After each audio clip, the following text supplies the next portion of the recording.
एक महत्त्वाचा विषय हा पर्यावरणाच्या संदर्भातला या ठिकाणी आदित्यजी तुम्ही मांडला, अनेक सदस्यांनी या ठिकाणी मांडला, सुनील प्रभूंनी मांडला।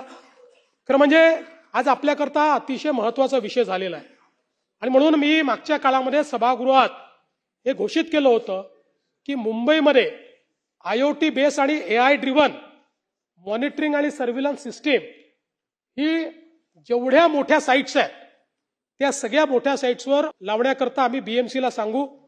त्या संदर्भातला निर्णय BMC ने घेतलेला आहे। मुंबईमध्ये हा प्रयोग करतोय, पुढे सगळ्या महानगरात आपण तो प्रयोग करणार आहोत। कारण आजच्या परिस्थितीमध्ये आपल्या प्रदूषणामध्ये विशेषतः एअर क्वालिटीमध्ये सर्वात जास्त पोल्युशन इतक्या मोठ्या प्रमाणात कन्स्ट्रक्शन ऍक्टिव्हिटी चाललेली आहे, त्याच्यामुळे ते होत आहे। तर त्या संदर्भात आता जवळपास BMC लिमिटमध्ये आता 3093 कन्स्ट्रक्शनची कामं, जी सिग्निफिकंट कन्स्ट्रक्शन ज्याला म्हणतो, ही कामं चाललेली आहेत।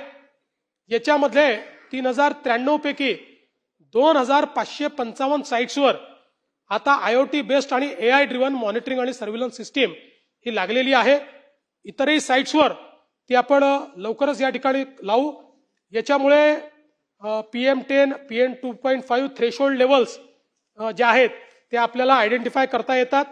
आणि मला हे देखील सांगितलं पाहिजे की आता मुंबई करता आपण सर्क्युलर इकॉनॉमी हा विषय हातामध्ये घेतलेला आहे।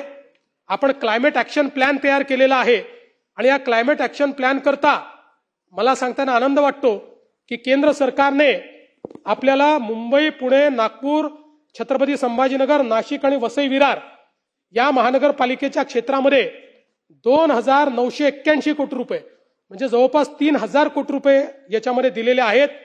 आणि याच्या माध्यमातून या महानगरपालिकेच्या क्षेत्रामध्ये क्लायमेट ऍक्शन प्लॅन हा आपण त्या ठिकाणी लागू करण्याच्या संदर्भात कारवाई जी आहे ती कारवाई निश्चितपणे करतो आहोत।